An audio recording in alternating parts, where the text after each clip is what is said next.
This morning we are going to dig into Matthew a little bit. And you may remember that last week we finished with discussing the Jewish wedding and sort of the pieces of the Jewish wedding and how they fit together. And as part of that, I mentioned that there are really only two parables in the New Testament, both in Matthew, both related to a wedding, and both related to what's called a wedding supper or a wedding banquet or a wedding feast. And so there's a lot of confusion around actually both of those parables. Number one, because people don't know much about the Jewish wedding and how it fits together. And then, of course, the other piece is they take that parable outside of its context and they say, okay, how am I to understand this parable if I just read it? And I only read that. Both of the parables that are related to a wedding feast exist in a context. And in both of those contexts, there are three parables that are together. Is that important? Yes. It's very, very important. And what I would tell you is, when that occurs, and it happens often in Matthew, by the way, but when you have multiple parables that are together, the reason is that the person who's telling the stories or the parables is wanting to clarify and help you understand what he's talking about.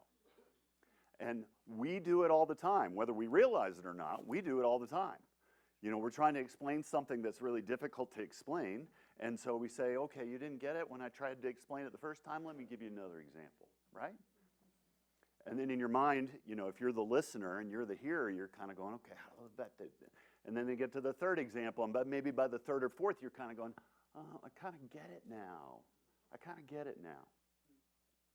Well, this wedding feast parable, the one that involves the guy without the wedding garment, one of the other things that has confused this parable, led to some confusion around this parable, is this idea that the pieces of the parable don't really matter. All you really need is the big idea. I don't ascribe to that theory, and let me tell you why. Have you ever had someone try to explain something to you, and when they did, they gave you this long story with all these intricate details and, you know, all sorts of interesting things that you can't really make the connection, and they get to the end of the story, and by the end of the story, you're looking at them, and they can kind of tell by the confused look on your face that you don't have any idea what they're talking about. You ever had that happen? You get to the end, and if you're honest, you'd be looking at them in the faces going, I have no idea what you just said. I don't know what on earth you're talking about. Why? Because the pieces that they used didn't fit together, and you couldn't make sense of them.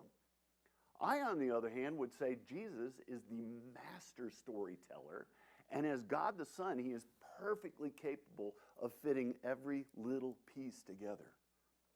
And that's what we want to do this morning as we look into Matthew and as we look at trying to answer this question, who is this guy without a wedding garment? What's he doing? Where is he? All of those kinds of questions. And my goal, of course, is at the end of the day for you to walk away and go, I get it. I don't need to be confused by this anymore because it is a source of much confusion. I would like for you to grow in your trust of the Word of God, to know that it's true and that it can make sense, it can fit together, it can teach eternal truth. So, let's look at Matthew 21 and talk about the context just a little bit. In Matthew 21, Jesus just had his triumphal entry, and by that, he's coming in as king, and he has the people, the multitudes are saying, Hosanna to the Son of David, which was a royal title. It was the title of the Messiah. And they're saying Hosanna, which is Aramaic for save, like save. So they're getting, you know, you have people who, they get it. They start to get it. But what happens with Israel's leaders when they hear the multitudes and the children saying, Hosanna, save us, Son of David? They get angry. They get angry. Instead of saying, wait a minute, there might be a reason for this. And then Jesus goes into the temple and he overturns the tables, you know, which the leaders were the ones running, right? Selling stuff. So they're not happy about that. Then, of course, we have the very next thing that happens is we have the cursing of the fig tree. And the fig tree, most of us would say, well, it represents Israel. I'd be a little bit more specific. The fig tree in these illustrations symbolizes unbelieving Israel. What happens to unbelieving Israel? They didn't bear fruit? Done. Not going to happen. So that has just happened. And then he goes into the temple. He goes into the temple and begins to teach. And we're looking now at Matthew 21, and I'm going to look at 23 through 27. And this sets us up for the three stories or parables that Jesus is going to tell. When he came into the temple, the chief priests and the elders of the people confronted him as he was teaching. He just come into the city. He's turned over the tables. He said, my house. He's talking about my house when he's in the temple, right? He's healing people. He's curing people. They've seen it all. And then as he starts to teach, what do? They come in and confront him. Really? Seriously? He said, by what authority are you doing these things? And who gave you this authority? Jesus answered and said to them, let me ask you a question, which if you tell me, I'll likewise will tell you by what authority I do these things. The baptism of John, where was it from? From heaven or from men? Well, message of John the Baptist was, hey, look, kingdom of heaven is near. It's at hand. What does that mean? That means the Messiah is coming, and he's getting ready to set up his kingdom, and you need to be ready for him to set up his kingdom. Will you be ready? Will you believe the message that I'm giving you about the coming of the Messiah and your preparation for the kingdom that he will set up? So he says, who gave that message? Where'd that message come from? From heaven or from men? They reasoned among themselves, saying, well, if we say from heaven, he'll say to us, then why didn't you believe him? But if we say from men, we fear the multitude, for all count John as a prophet. So they answered Jesus and said, we don't know. We don't know. And he said to them, neither will I tell you by what authority I do these things. Okay, very, very important. What this tells us, this sets him up for the three parables that he's about to give. This is him asking them a question. And they are more interested in two things, power and politics, than they are in the prophecies that point to the truth of the Messiah and Jesus as the Messiah. They have been watching him do miracles. They have been watching, they have been seeing, they've been hearing the crowd saying, Son of David, Son of David. And what have they been doing? We don't know. I go and teach in many different places in the world, and my background is linguistics and language and grammar and all that. So invariably, I'll have somebody come up to me and go, can you teach me some American expressions, some idioms? We want to hear some things like that. I was in Brazil, and they were like, what does don't have a cow mean? Can you explain that to us? That was fun. All right, well, here's one that I taught recently, and it's very related to this, very relevant. I taught a friend, a foreign friend, didn't know English very well. I said, here's what you really need to know. You say, and he's like, what on earth does that mean? There's not even any distinguishable letters in what you just said. And I said, yeah, but every single American I know knows that means I don't know. I don't know. And that's all you got to do is do that little inflection thing. Okay? Well, that's what these guys are doing. That's what they didn't want to admit. They didn't want to admit it either way. They weren't interested. They weren't interested in the truth. All they were interested in was their own righteousness, their own power, their own politics, their own control. And so Jesus says, well, if you can't give me an answer, I'm not going to give you an answer. You're not really interested in the truth anyway. If all you can come up with is, that's a problem. So that leads him to the three parables. We're going to work through them fairly briefly this morning because it is a lot of material. But let's look at parable number 1. And remember who he's addressing. What do you think? A man had 2 sons, and he came to the first and said, Son, Go work today in my vineyard. He answered and said, I will not. But afterwards he regretted it and went. Then he came to the second and said likewise. And he answered and said, I go, sir. But he did not go. Which of the two did the will of the Father? They said to him, the first. Jesus said to them, assuredly, I say to you, that tax collectors and harlots, and listen to the words he's saying here, enter the kingdom before you. For John came to you in the way of righteousness, and you did not believe him. Tax collectors and harlots believed him. And when you saw it, and you saw all the evidence, you did not afterward relent or regret it and believe him. All right, so what's going on here? And we need to pick apart the pieces because this does have several pieces. And there's a lot of confusion because it's two sons. And we say, well, two sons. Well, Jesus tells us. This is thankfully one where Jesus actually tells us who he's talking about. All right?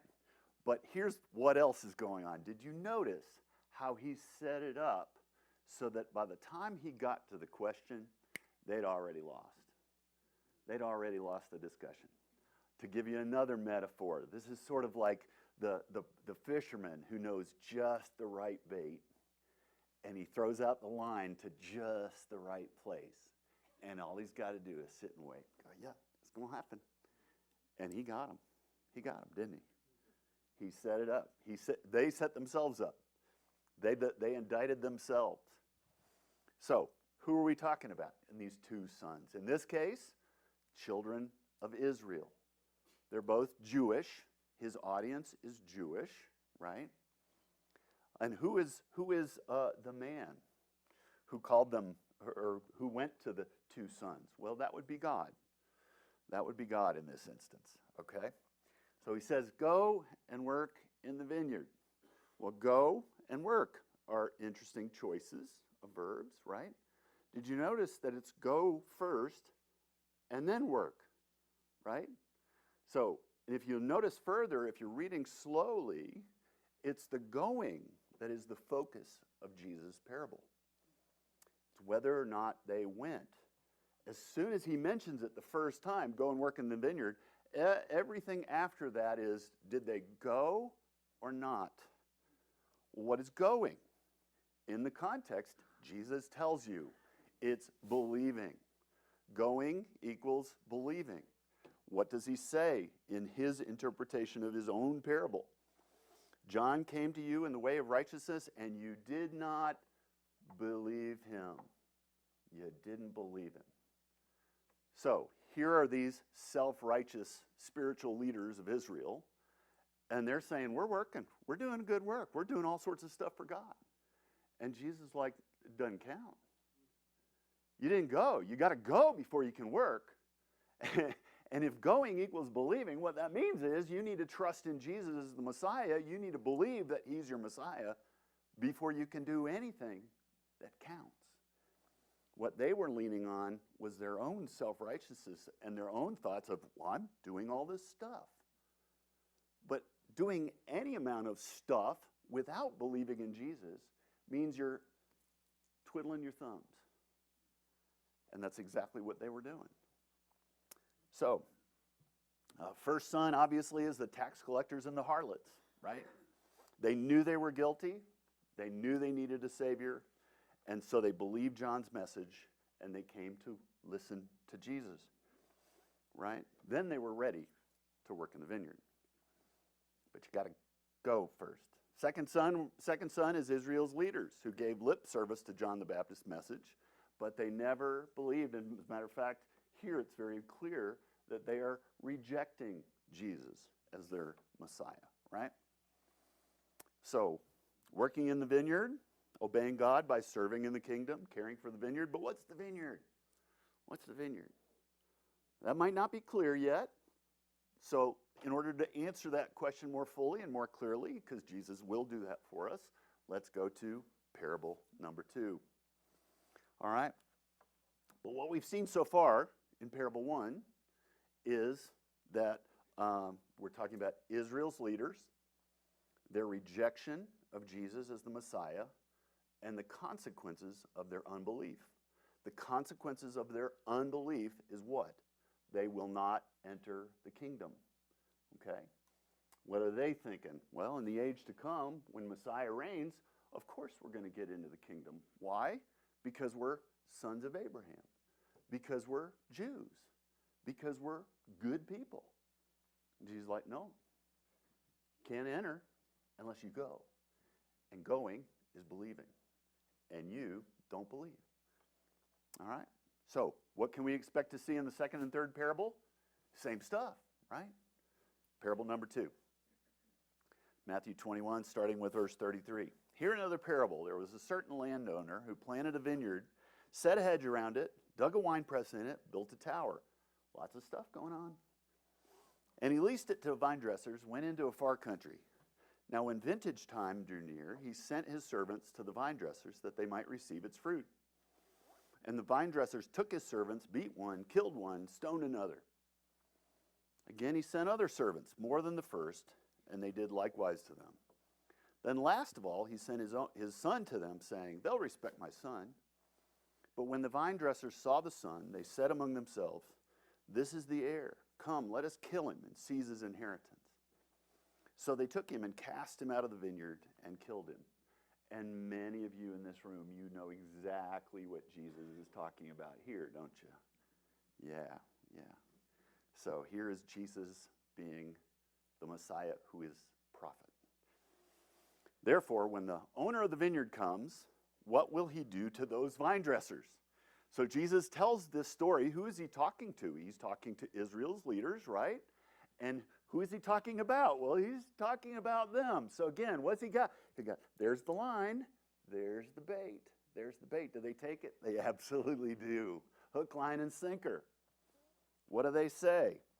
He will destroy those wicked men miserably and lease the vineyard to other vine dressers who will render to him fruit in their seasons. And that's exactly what God did, isn't it? He destroyed that. He took away their ability to be the people of God. So let's take a look at the pieces. The landowner, just like in the first parable, the one who came to his sons, the landowner here is going to be God. And so planted or set or dug or built, he did a lot for this vineyard that he cared about. And to talk about the vineyard, before we go to the Old Testament to look at that, let me just read the tail end of this parable very briefly. Jesus said to them, have you never read the scriptures? The stone which the builders rejected has become the chief cornerstone. And many of us in this room, we know this verse, right? It's beautiful. This was the Lord's doing. It's marvelous in our eyes. Therefore I say to you, kingdom of God will be taken from you and given to a nation bearing the fruits of it. Whoever falls on this stone, and we know who the stone is, right? That would be Jesus, okay? Whoever falls on this stone will be broken, but on whomever it falls, it will grind him to powder. Now when the chief priests and Pharisees heard his parables, and especially this one, they perceived that he was speaking of them. But when they sought to lay hands on him, they feared the multitudes because they took him for a prophet, and indeed he was, right? But why would they perceive that this parable in particular was about them? Let me share, in case you've never read it. If you go with me to the book of Isaiah, in Isaiah chapter 5, very, very interesting illustration that Isaiah gives. And it's going to sound really familiar after what we just read. Let's take a look. Let me sing to my well-beloved a song of my beloved regarding his vineyard. My well-beloved has a vineyard on a very fruitful hill. He dug it up and cleared out its stones and planted it with the choicest vine. He built a tower in its midst, also made a winepress in it. Sounding familiar, right? So he expected it to bring forth good grapes, but it brought forth wild grapes. And now, O inhabitants of Jerusalem and men of Judah, judge, please, between me and my vineyard. What more could have been done to my vineyard that I have not done in it? Why then, when I expected it to bring forth good grapes, did it bring forth wild grapes? Now, please let me tell you what I will do to my vineyard.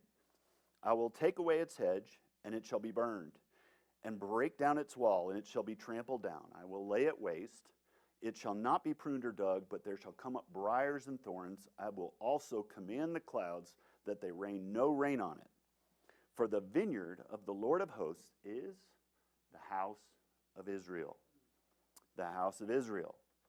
And the men of Judah are his pleasant plant. He looked for justice, but behold, oppression. For righteousness, but behold, a cry for help. Why might they have thought this parable or these parables were about them? Would sound really, really familiar if they had any knowledge of Isaiah, would it not? All the pieces fit. But what are those pieces? Let's talk about it for just a moment. Landowner, we know that's God, right? Vineyard, now that we see that, it's the nation of Israel.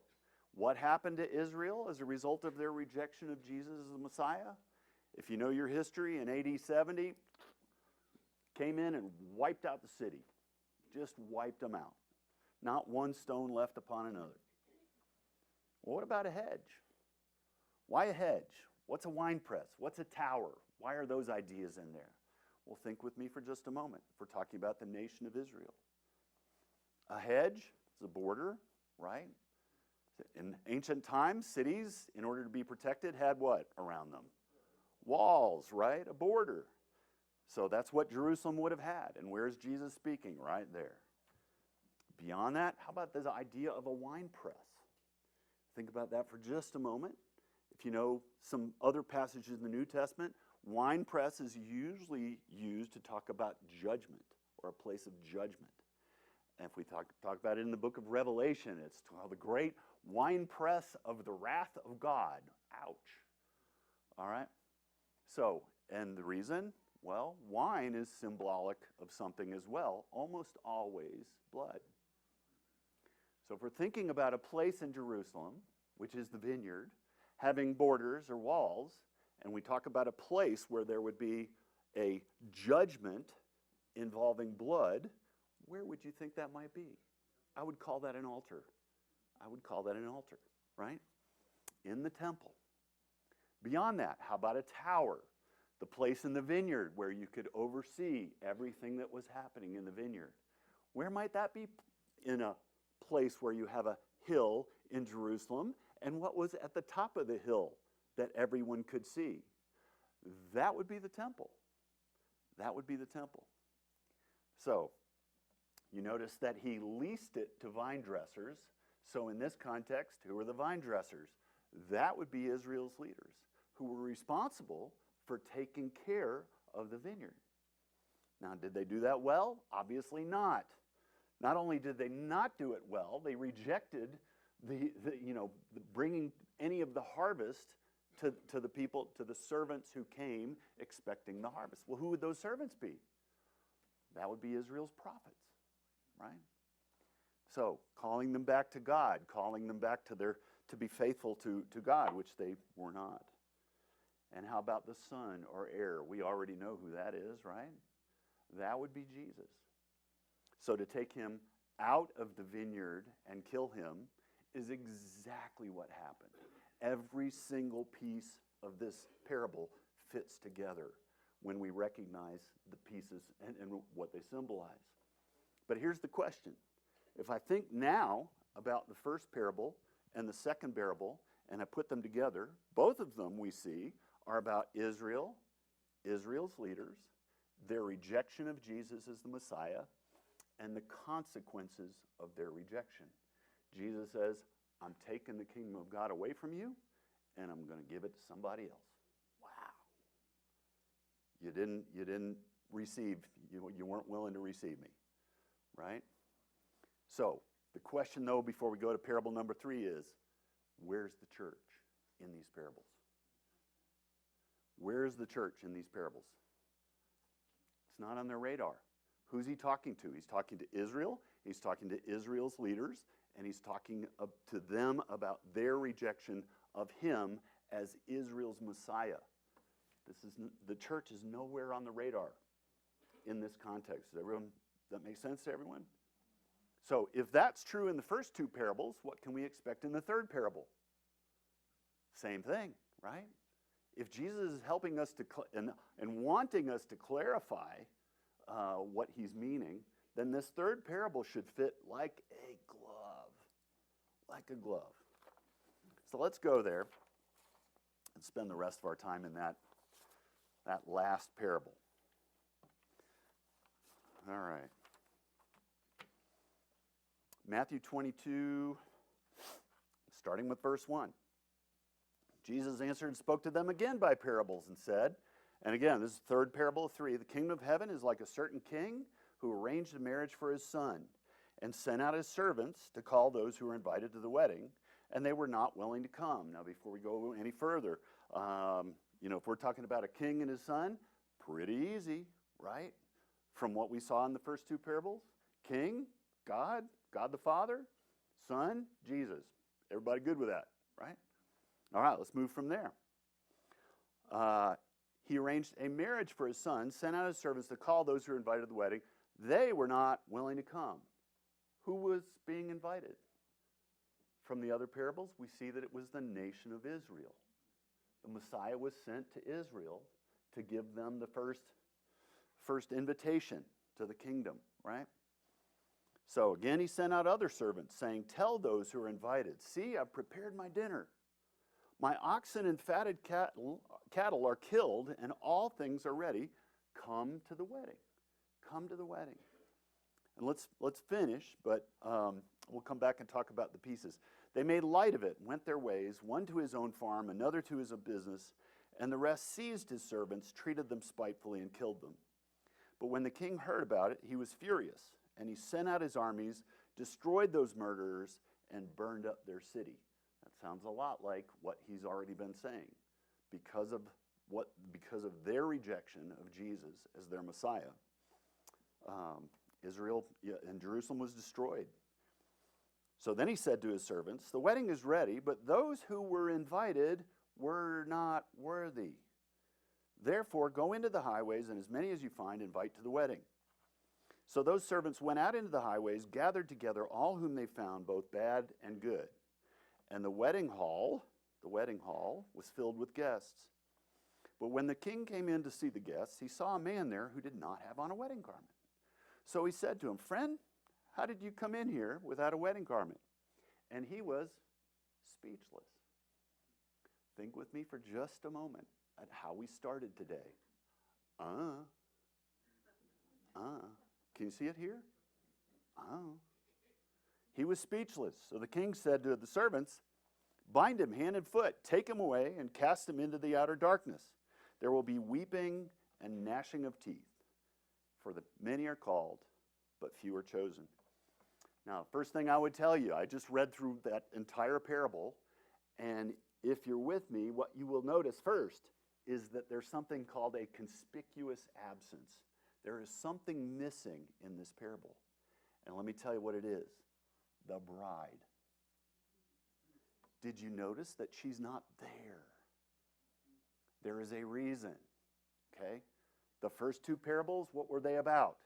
Israel, Israel's leaders, their rejection of Jesus as Messiah, and the consequences of their rejection. If that is what the first 2 parables are about, isn't that what we should expect the third parable to be about? Yeah. And you notice, he could have said bride. He could have had bride in there somewhere. But there's no bride. And the reason is, it's not about her. It's not about her. It's about the same context, the same ideas that he's presenting in the first 2 parables. So, is it about us? Is it about the church? No, it is not. Neither were the first 2 parables. So we shouldn't expect the third parable to be about us when the first 2 were not. If Jesus is consistent, he's talking about the same group of people.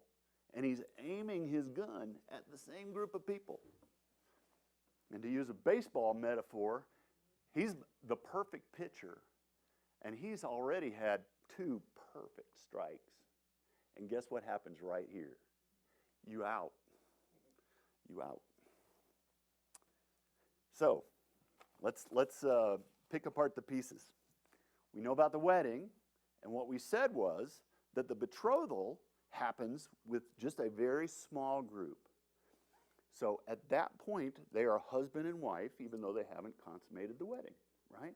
Or the marriage.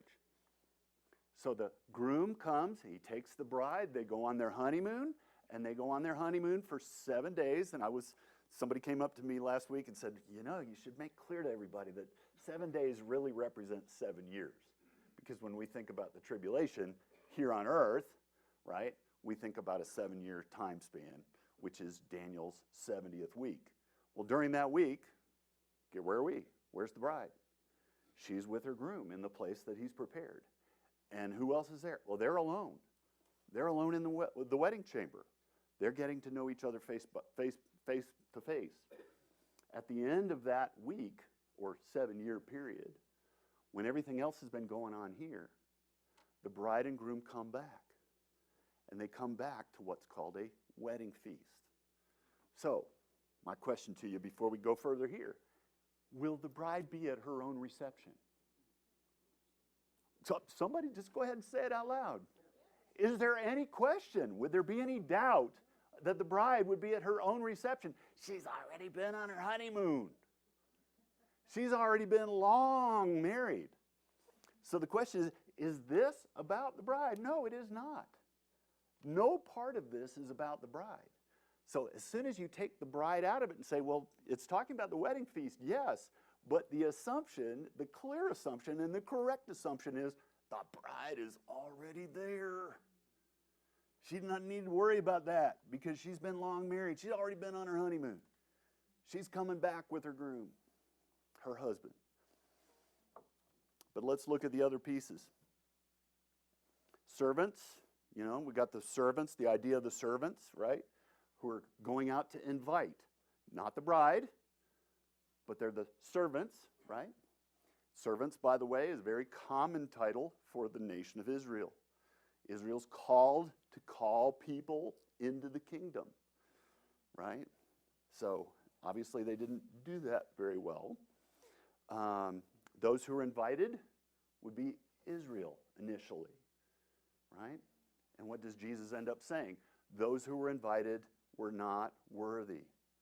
They were not worthy. So go into the highways, and into the highways, at that point in time, you're in Jerusalem, and you talk about going out into the highways, that would be where the Gentiles lived. Okay? So Jews, Gentiles, not church, because it's not the bride. Right? Not the context of this parable. So they go out and they gather together all whom they found, both bad and good. We can get hung up on bad and good, but I would just encourage you to look at this from their perspective and say, well, that would be Jew and Gentile. That would be Jew and Gentile. Because from their perspective, Jew, good, Gentile, bad. Right? Okay. So the wedding hall, as a result, was filled with guests. Filled with guests. Again, notice, not the bride. It's not the bride. Who are these guests? Well, if you're thinking with me, and what we're talking about is the reception that happens when the bride and groom come back together to their reception. That would be at the end of the tribulation, right? And that would be when people enter into the kingdom that the Messiah would establish. And what will be true during that time? It will be a time of plenty and peace and safety and beauty and harmony and unity and all of that stuff, right? But you got to pass the entry requirement. Now again, will the bride already be there? Yes, the bride will already be there. That's already a done deal. This is not about the church. But what will be true at the end of the tribulation? During the tribulation, Israel will be called upon to announce the return of the Messiah. Come, get ready. The Messiah is coming. He's going to establish his kingdom. You need to believe this message that we're telling you. Will you believe and prepare for the Messiah who is returning? Right? And so, who are these guests? The people who respond to the invitation, both Jew and Gentile. All right? Again, it's in the absence of the church because the church is on their honeymoon during that time. So, At this case, the king came in to see the guests. He saw a man who didn't have on a wedding garment. Now, if you were guessing based on the first two parables, knowing that Jesus' goal is to point a finger of indictment at the leaders of Israel because of their rejection of him as Messiah, who do you think he might be talking about here? Same people. Same people. These would be Israel's leaders. Is this the church? No. Is this something to do with the church? No. He's talking about the same group of people. He's talking to the same group of people. So, how does it work? Why can he say that to them? Well, obviously, if this wedding feast tent, bride and groom are already there, right? And everyone is invited, and Israel has been inviting all the Gentiles and Jew and Gentile, come to the what we would call the reception. They're not the church, because the church is the bride. Bride's already in there. But they're inviting all these other people, right? So where would that be? That would be here on earth at the end of the tribulation, in preparation for the kingdom to be set up. So, notice we had in the first parable this idea of entering the kingdom. Here we have the same thing, but it's entering into that feast. And here are the pieces that are missing. And with this, we're at the end of our story. But this is the part that most people miss. In a royal wedding, the reception, when the bride and groom would come back, the reception would usually be held in a large tent at night when it was dark. This large tent would happen to have one door. One door. Everyone in town was invited. Bride would already be there, but everybody in town would be invited. There would be messengers going through. Come to the wedding. Come to the wedding. Just like the parable says, come to the wedding, right? All people had to do was respond to the invitation by entering through the door. Is that sounding familiar to anybody? Yeah. So you had to enter through the correct door, and if it was a royal wedding, the king would have prepared garments for the people who responded to the invitation. But he would only give those garments to the people who came through the door.